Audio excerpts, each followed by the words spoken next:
Neurodiversity Part 2. So, neurodiversity has to do with the developing part of the brain.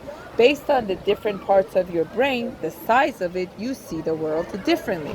So, people who have a bigger cerebellum, which is the lower part of the brain connected to the limbic system, usually are more into the survival mode, hyperarousal mode. They're more alert, they're more kind of like anxious. Sometimes people with autism disorder have a bigger cerebellum, and that too affects on how they are taking the world in.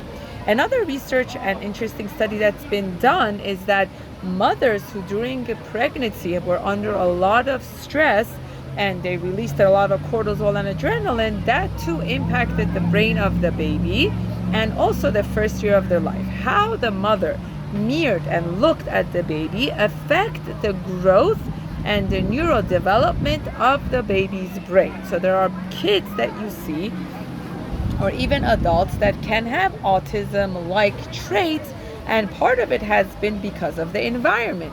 What took place during the pregnancy, what took place during the first year of life.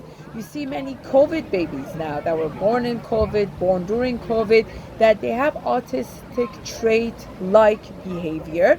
And sometimes it could be due to the environmental situation, and sometimes even excessive of hours and hours of using technology can also lead to the child having autism trait-like behavior.